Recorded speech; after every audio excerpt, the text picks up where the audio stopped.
Est-ce que tu as déjà entendu parler des feutres acryliques? Alors les feutres acryliques, ils ont de la peinture acrylique liquide dedans et ils sont représentés par la marque Posca. Ils ont une pointe qui est flexible comme les feutres à alcool, ils ont un réservoir pour la peinture acrylique comme les feutres à alcool avec l'alcool. Pourtant ils sont très différents et c'est ce qu'on va voir aujourd'hui dans cette vidéo de test des feutres acryliques de la marque Artix. Artix m'ont gentiment envoyé ces articles, donc merci à Artix pour l'envoi du matériel, pour la confiance. Petite précision, c'est pas sponsorisé, c'était juste un envoi pour que je teste le matériel. Et dans cette vidéo, je vais pas rentrer en détail dans les différences feutres à alcool acryliques, j'ai juste testé le feutre acrylique. J'ai fait une autre vidéo, là je te mets le lien en haut à gauche ou à droite, pour que tu puisses voir la différence vraiment entre le feutre acrylique et le feutre à alcool.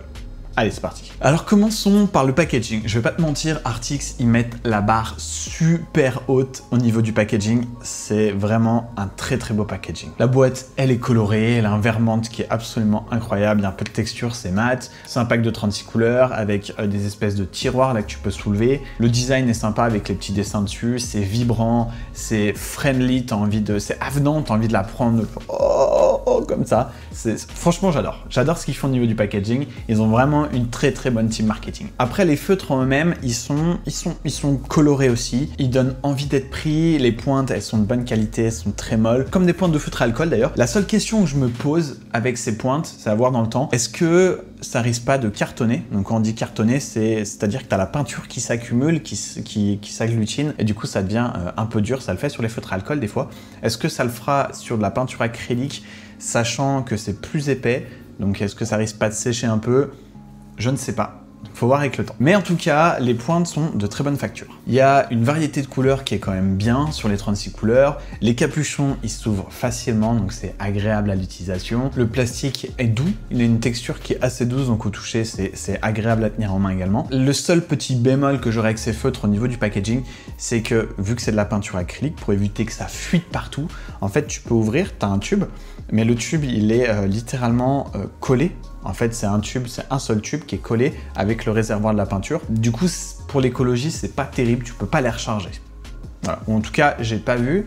Si je me trompe, mets-le moi en commentaire, que j'aille voir à quoi ça peut ressembler. Mais en tout cas, là, comme ça, là, au tac, pour moi, ça se recharge pas. Alors maintenant, on va parler un peu des feutres. Avant de dessiner, j'aimerais faire quelques petits tests, parce que c'est pas trop un médium que je connais de base. Moi, je suis plutôt feutre à alcool ou aquarelle. Et du coup, j'ai pris le feutre, puis j'ai commencé un peu à l'appliquer sur une feuille blanche classique. L'application est incroyable. Incroyable. Je te jure que la sensation est vraiment très satisfaisante parce que comme la pointe est molle, mais qu'elle est quand même un peu poreuse, tu as un peu de texture, ça accroche et c'est très satisfaisant, ça recouvre bien la feuille. Le débit est parfait. Pour te dire, même ma copine, elle l'a approuvé.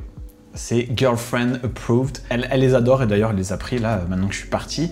Elle les a pris. Elle a dit ah ceux-là je te les laisse pas, je les prends pour moi et puis je dessine à moi. Je te montre un peu ce qu'elle a fait et elle s'amuse avec, c'est cool. C'est cool. Alors si tu veux mixer deux couleurs du coup c'est pas possible. La couleur de base a tendance à se mixer avec la couleur avec laquelle tu le recouvres. Alors ce que tu peux faire c'est tamponner un peu pour pouvoir essayer de mixer un peu tout ça, mais globalement tu vas pas pouvoir les mélanger comme du feutre à alcool. C'est pas le médium s'y prête pas. Après l'acrylique c'est quelque chose qui se dilue dans l'eau. Donc si tu souhaites, tu peux le délayer avec de l'eau pour l'étaler, pour le rendre plus pâle. Hop, tu prends un pinceau à eau et... Mais après ça va diluer la couleur forcément. Si tu souhaites aller plus loin en dessin, j'écris une newsletter dans laquelle je parle de tutoriels de dessin, dans laquelle je parle de tests de matériel et de tous les sujets qui ne tiennent pas sur YouTube. Pour la recevoir, rien de plus simple, tu as juste à cliquer sur le premier lien en description, tu mets ton meilleur email et tu recevras la prochaine édition. Allez, retourne à la vidéo. Maintenant, ce que je vais faire, c'est que je vais dessiner un peu pour tester le matériel.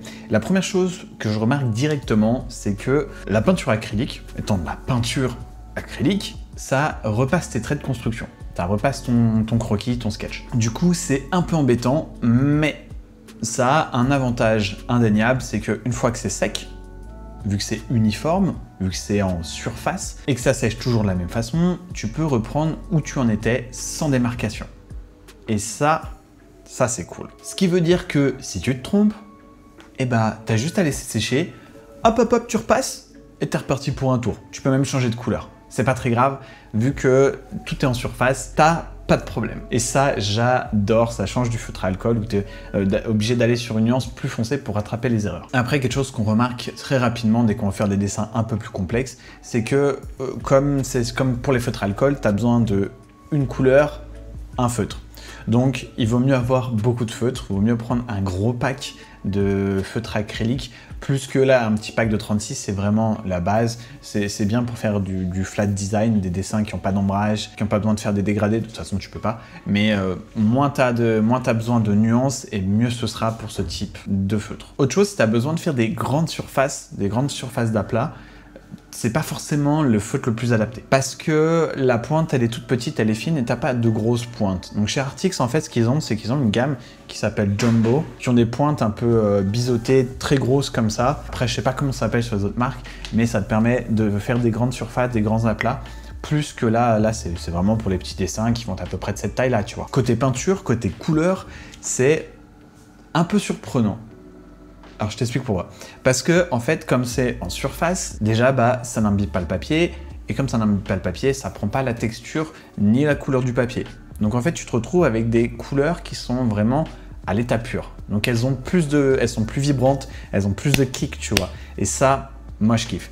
La petite chose à savoir, c'est qu'il faut bien que tu testes les couleurs sur les papiers que tu veux utiliser pour chaque couleur à chaque fois. Parce que comme c'est de la peinture, la couleur, quand elle sèche, elle peut varier. Soit elle peut aller vers le plus saturé, soit elle peut aller vers le moins saturé. Et ça, le seul truc à faire, c'est de tester, t'as pas d'autre choix. Après, globalement, l'application est un petit peu différente avec ce type de feutre. Ta façon de faire, ton process de dessin va être un peu différent que sur les feutres à alcool. Par exemple, les feutres à alcool, tu fais ton sketch, tu fais tes lignes, et ensuite tu mets ta couleur par-dessus. C'est pas gênant, puisque ça passe dans la feuille et à travers. Là, vu que ça recouvre, tes lignes vont disparaître, comme je te disais un peu plus tôt, ce qui fait que d'abord, il faut que tu mettes ta couleur, et après, il faut que tu fasses ta ligne. Moi, j'aime pas trop faire ça, parce que j'ai l'impression de perdre un peu en contrôle sur mon dessin. Par contre, ça a un avantage qui est indéniable, et que j'ai pas ressenti avec les feutres à alcool ou l'aquarelle. L'aquarelle, tu peux le faire aussi, mais t'as pas forcément besoin non plus. C'est comme tu appliques les couleurs en premier, tu as beaucoup plus de liberté créative au niveau de ta couleur. Donc ça, c'est pas mal. Faut le voir avec un bon avantage, je pense, plus qu'un inconvénient. Globalement, mon expérience avec ces feutres, elle a été top, elle a été vraiment incroyable. J'apprécie de pouvoir faire du couche par couche. Comme en peinture, hein, tu rajoutes les couches les unes au-dessus des autres et les couleurs ne perdent pas en saturation. Et ça, c'est cool. J'adore, je suis fan. C'est le genre de feutre qui se prête très bien si tu fais du graffiti, que tu fais du cartoon, que tu fais du doodle art, que tu fais du flat design, ou même si tu as un journal intime et que tu veux juste faire quelques petits dessins pour donner de la couleur, donner de la vie, même pour tes cours aussi. Ça s'y prête très bien. Après, petit spoiler, tu peux pas faire d'ombrage avec ça, donc si tu as besoin de faire des ombrages dans ton dessin, va pas sur ces feutres, c'est pas du tout adapté. Il va plutôt falloir aller vers les feutres à alcool qui vont me permettre des dégradés incroyables, vraiment très contrôlés, très précis. Et pour les feutres à alcool, j'ai fait toute une série pour t'expliquer quel feutre choisir, suivant ton budget, comment les utiliser, la base, etc. Je te mets le lien là juste ici vers la playlist et nous on se retrouve dans la prochaine vidéo. Tchuss.